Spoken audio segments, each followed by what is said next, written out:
এগুলো কিন্তু আমি কাউকে ছাড়বো না।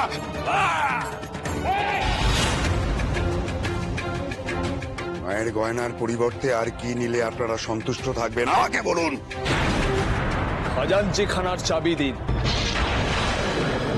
শিবের বিয়ে না হলে যে ঘোর অমঙ্গলের সংকেত বাবা। সংহাকারী শিব একবার রেগে গেলে পৃথিবী ধ্বংস করতে বেশিক্ষণ লাগে না।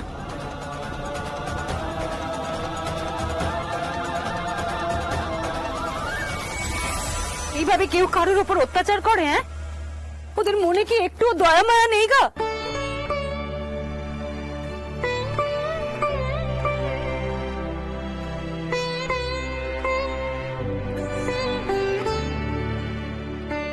কমলা, দয়া মায়া থাকলে কি ওরা এরকম অঘটন ঘটাতে পারত গো? ওরা শুধু হুকুম তামিল করতে জানে, হুকুম তামিল করতে জানে। ওরা কিছু ভাবতে জানে না গো, কিচ্ছু ভাবতে জানে না ওরা। বলি এত বছর ধরে এই গায়ে গাজনের পুজো হচ্ছে, কই এর আগে তো কখনো এরকম হয়নি। তবে এবছর কেন এরকম হলো বলুন দেখি? জমিদার মশাই কেউ রেহাই দিলে না? কেন রেহাই দেবে মা? তুমি শোনোনি ওরা কি বলছিল? খাজনা জমা দেওয়া হয়নি বলে ওরা এমন লুটপাটটা চালালো।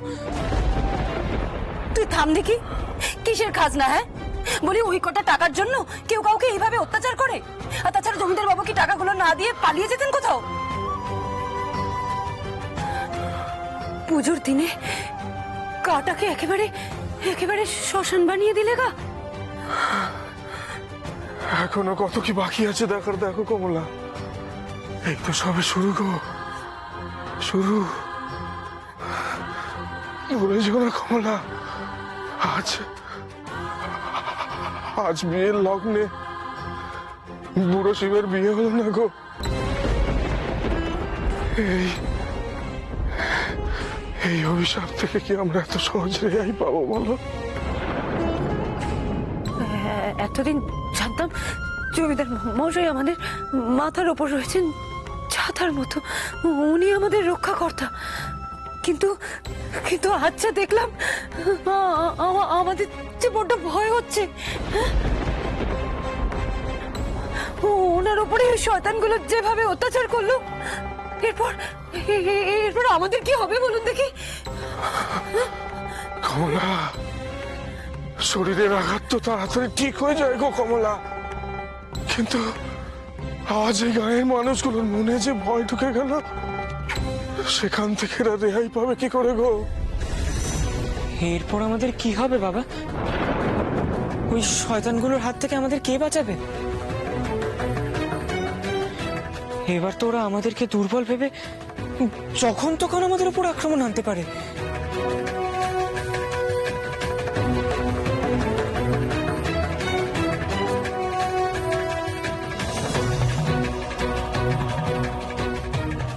কথাটা বিশ্ব ভুল কিছু তো বলেনি। শিবের বিয়েটুকু হতে দিল না ওরা। অমঙ্গলের ভয়ে যাবে কিভাবে? তবে কি জয় পরাজয় সব জীবনের অঙ্গ। তুমি যদি এইভাবে ভেঙে পড়ো, সেটা কিন্তু গ্রামের কারোর পক্ষে মঙ্গলের হবে না।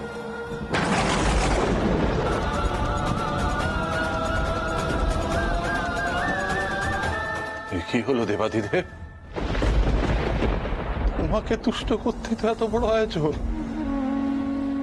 আর তোমার সামনে ধ্বংসলীলা চললো, এত অনাচার ঘটলো, তুমি চুপ করে রইলে কেন? বাধা হয়ে দাঁড়াবে না? এতগুলো নিরীহ মানুষের সঙ্গে এক যোগে অন্যায় হলো, অথচ তুমি বাঁচালে না। কেন ঠাকুর? কেন কেন কেন কিছু শয়তানের রোষের কোপ পড়লো সাধারণ ভক্তদের ওপর? তারা তো তোমার পুজো করে, ভক্তি করে, তোমার কাছে আশ্রয় চায়। কেন তুমি তাদের বাঁচালে না? কেন ঠাকুর? কেন কেন বাঁচালে?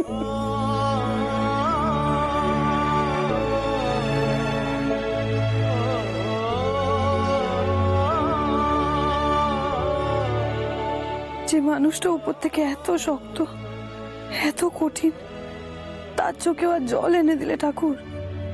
ভেতর থেকে তাকে এত দুর্বল করে দিলে যে সবার অলক্ষ্যে তাকে চোখে জল ফেলতে হচ্ছে। এই অনাচার, এই অন্যায় বন্ধ করো ঠাকুর, বন্ধ করো। রক্ষা করো আমাদের, রক্ষা করো ঠাকুর।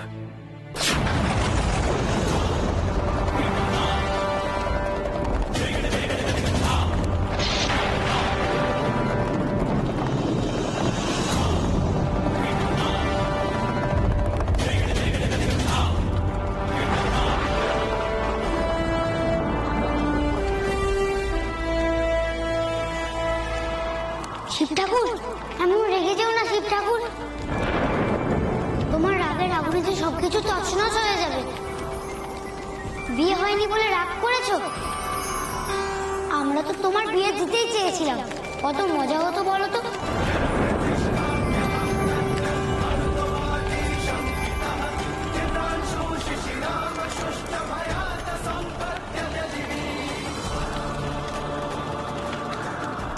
শান্ত হও, শান্ত হও শিব ঠাকুর, শান্ত হও। তুমি রেগে গেলে কি হয় আমরা ভালোই জানি। সতীর দেহত্যাগের সময় সে যে নটরাজ মূর্তি ধারণ করলে, তোমার তাণ্ডব নৃত্যে কেঁপে উঠলো পৃথিবী। উত্তাল হলো নদীর জল, তছনছ হয়ে গেল সবকিছু।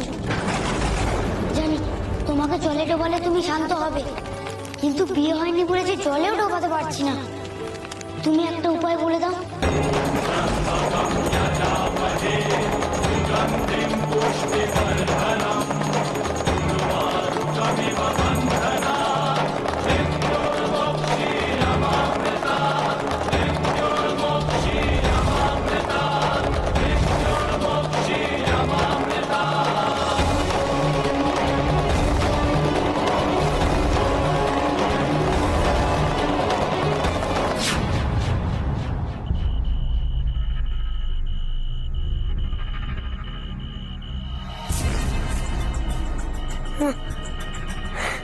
যেভাবে হোক শিব ঠাকুরের বিয়েটা আমাকে দিতেই হবে।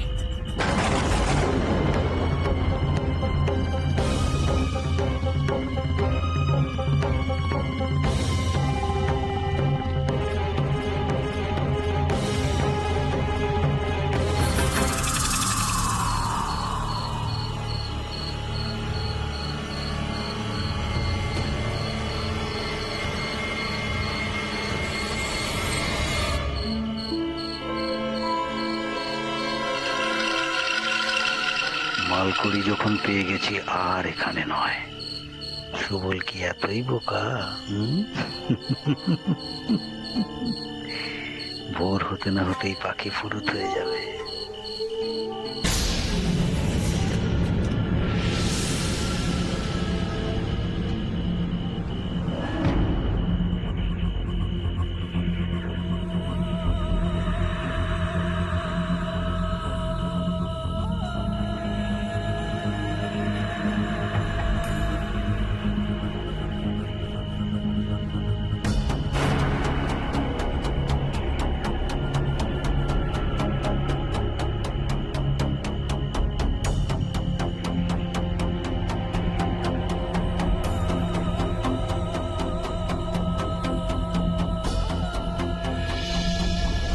ভাবলাম এক হলো আর এক।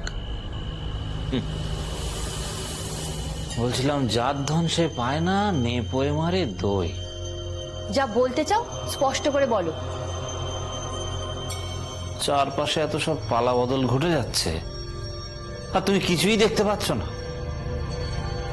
সত্যি বাবা, পালা বদলই বটে। বুড়ো শিবের বিয়েও হলো না, নবাবের সেনারা সব লুট করে নিয়ে চলে গেল। एक बात और कान खोलकर सुन लो, अगर दोबारा आना पड़े तो समझ लो क्या क्या होगा। खाजनार साथे साथे ये जमींदारी भी नवाब आली वर्दी खा लिए लिबे। আমার ভয়ের কারণ নবাবের কো। এখন বাংলার মসনদে নতুন নবাব আলীবর্দী খাঁ। কার কোপে পড়লে কি হয় আজ দেখলে তো। তোমার দাদার জমিদারিটা না পাল্টে যায়। ওরা ওরা খাজাঞ্চি খানায় ঢুকে সব লুট করে নিয়ে গেল। এখন কি হবে? আমার ভাগ আমি ঠিক বুঝে নেব।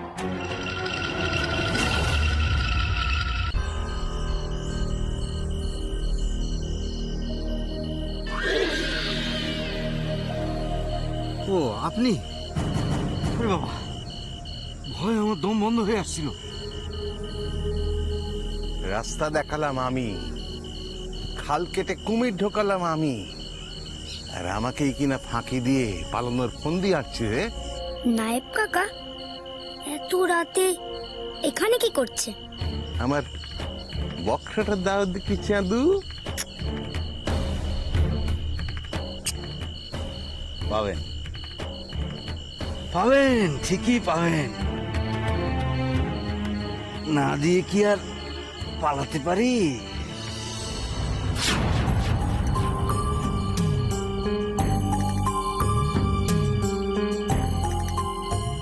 এগুলো তো জমিদার কাকার মোহর, কিন্তু এগুলো এখানে কি করে এলো? নবাবের সেনারা তো সব নিয়ে গেছে।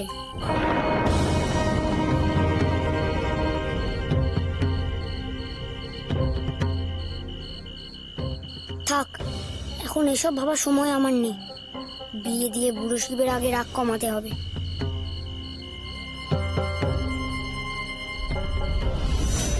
ষড়যন্ত্র, সব ষড়যন্ত্র। আমাকে মেরে ফেলা ষড়যন্ত্র, আমার জমিদারি কেড়ে নেওয়া ষড়যন্ত্র। আমার খাজাঞ্চি খানা ওরা লুট করে নিয়ে চলে গেল। বুড়ো শিবের বিয়ে লন্ডভন্ড করে দিল, আমাকে মেরে ফেলার চেষ্টা করলো। আমি অথচ কিচ্ছু করতে পারলাম না। বাংলার মাসনাদের নতুন নবাব, সে খবর আমি জানতাম না। যদি আগে থেকে জানতে পারতাম তাহলে চিঠি দিয়ে আর একটু সবাই চেয়ে নিতাম, কিন্তু সে উপায় এখন আর নেই। আপনি আমার কথা শুনুন, একটু ঘুমানোর চেষ্টা করুন। এত বড় একটা বিপদের হাত থেকে রক্ষা পেলেন, সেটাও তো অনেক বড় কথা। তবু আপনার জ্বরটাও তো নামেনি, এতটা রক্তপাত হয়েছে। আপনি আপনি একটু জিরিয়ে নিন। হ্যাঁ, এই অবস্থায় এত উতলা হবেন না। না ছোট বউ, আমার চোখে ঘুম আসবে না। এত বড় একটা অঘটন ঘটে গেল, আমি কি করে স্থির থাকতে পারি বলতে পারো? নবাবের সেনারা আমার সিন্ধুক খালি করে দিয়ে গিয়েছে। টাকা পয়সা গয়নাগাটি যা ছিল সব নিয়ে গেছে। প্রজাদের খাজনা ছিল ওখানে। বর্ষার পর প্রজারা নতুন করে আবার খাজনা দিত। সেই খাজনা দিয়ে আমি আমি আমি নবাবের খাজনা মেটাতাম, সেরকমই পরিকল্পনা ছিল। কিন্তু এখন এখন যে আমি পুরো নিঃস্ব হয়ে গেলাম। আপনার দুটি পায়ে পড়ি, আমার কথাটা শুনুন। এইভাবে উত্তেজিত হবেন না, আপনার শরীর কিন্তু আরো খারাপ হয়ে যাবে। বড় মাত্র 1 মাসের মধ্যে নবাবের খাজনা আমাকে জোগাড় করতে হবে। সময় মতো আমি যদি খাজনা দিতে না পারি তাহলে আমার এই জমিদারি নবাবের হাতে চলে যাবে। প্রজাদের দুঃখের সীমা থাকবে না। এই মুহূর্তে আমি একটা অকর্মণ্য জমিদার। বলছিলাম নিজেকে এভাবে দুর্বল করবেন না দাদা। বলছিলাম একটু সময় দিন না, দেখবেন সব ঠিক হয়ে যাবে। এখনো সময় আছে। আদিত্য, বলছো তো বটে সব ঠিক হয়ে যাবে, আমি তো কোনো রকম আশাই দেখতে পাচ্ছি না। কেন? কারোর কাছ থেকে যদি ধার নেওয়া যায়। কেন এই শাস্তি দিচ্ছ ঠাকুর? কিসের পাপে তোমার এই রোষ? আজ আমাদের এই অনাচার দেখতে হলো কেন ঠাকুর? কেন?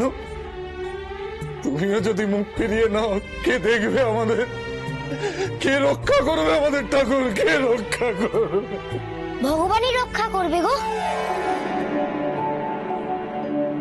কিন্তু তার আগে যে বুড়ো শিবের বিয়েটা দিতে হবে, নাহলে যে তার রাগ কমবে না। লোকনাথ, তুই এত রাতে এলে কি করে? চলে এলাম গো। সে যে ডেকে আনলে। কে ডেকে আনলো তোকে? শিব ঠাকুর গো। তাকে আর স্বপ্নে দেখলাম গো ঠাকুর। রাগে তার গা থেকে যেন আগুন জ্বলছে, আর সেই আগুনে যেন সব পুরো ছারখার হয়ে যাচ্ছে। সে কি? হ্যাঁ গো, তাই তাই তো দেখলাম। স্বয়ং শিব তোকে ইঙ্গিত দিয়েছেন, তার মানে তো তাঁর রোশানলে আমাদের পড়তে হবে রে। তাই তো আমি ছুটতে ছুটতে তোমার কাছে এলাম গো। বুড়ো শিবের বিয়েটা যেভাবেই হোক দিতে হবে ঠাকুর, তবেই তাকে ঠান্ডা করা যাবে। কি করে দেব রে লোকনাথ, বিয়ের লগ্ন যে পার হয়ে গেছে। লগ্ন? সেটা আবার কি ঠাকুর? শুভ সময়, যে শুভ সময় শুভক্ষণে পাত্রপাত্রীর বিয়ে দেওয়া হয় তাকেই লগ্ন বলে। আচ্ছা ঠাকুর, কখন সূর্য উঠবে কখন অস্ত যাবে সেটা কি আমরা ঠিক করি? না, কখন বৃষ্টি হবে, কখন রোদ উঠবে, কখন জোয়ার আসবে নদীতে, কখন ভাটা হবে সেটা কি আমরা ঠিক করতে পারি? না। কেন? তবে এসব কে ঠিক করে ঠাকুর?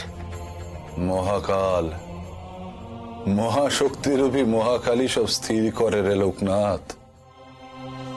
তবে শিবের বিয়ের সময় কে ঠিক করবে, আমরা না মহাকাল?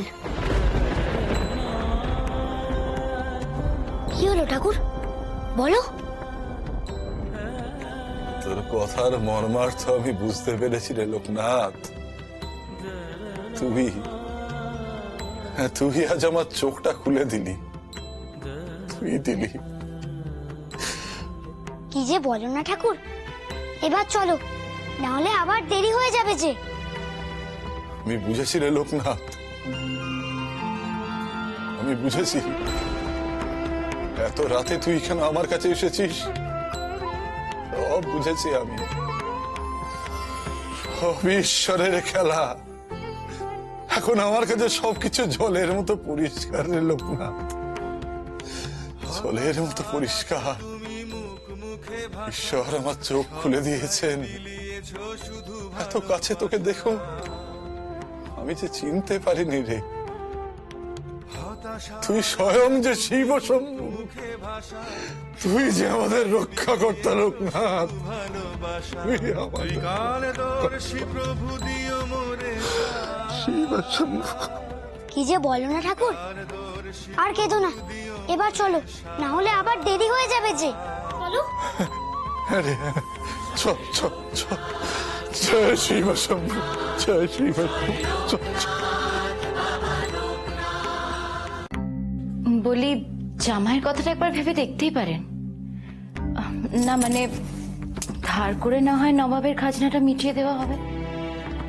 এছাড়া ওই নিষ্ঠুর নবাবের হাত থেকে রক্ষা পাওয়ার কি কোনো উপায় আছে দাদা? জীবনে কখনো আমি কোনোদিনও কোনো ঋণ করিনি। কারোর কাছে হাত পাততে আমি ঘৃণা বোধ করি, অথচ সেটাই করতে তোরা আমাকে বলছিস। কিছু মনে করো না দাদা, তোমার এই অবস্থার জন্য কিন্তু তুমিই দায়ী। তখন যদি একটু বিবেচনা করে দেখতে, তাহলে এই অবস্থায় কিন্তু তোমাকে পড়তে হতো না। বারবার তখন বারণ করেছিলাম, ওই ছোট লোকদের দিয়ে জল থেকে শিব তোলার মতো পবিত্র কাজ তুমি করো না। শুনেছো কারোর কথা? তখন তুমি কারোর কথা শোনোনি। কি হলো, শিবের বিয়ে দিতে পারলে? পারলে না তো। আর এই পাপ থেকে সহজে রক্ষা পাবে ভেবেছ? রাজার পাপে রাজ্য নষ্ট, আর শিবের কোপ যার উপর পড়ে তার নির্বংশ হওয়া ছাড়া অন্য কোনো উপায় থাকে না দাদা।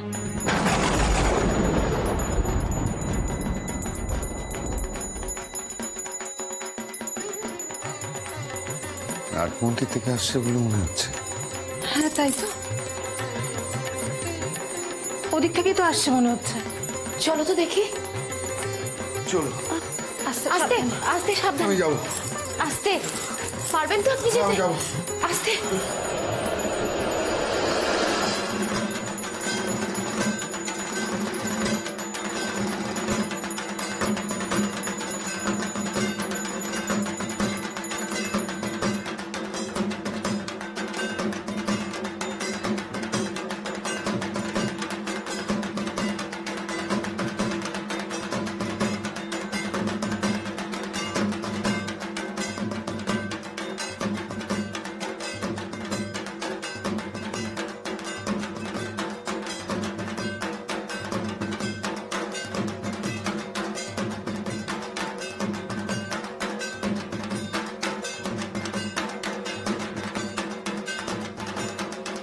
यदीदं हृदयं तव ततस्तु हृदयं मम यदीदं हृदयं मम ततस्तु हृदयं तव বাবা তারকনাথে চরণে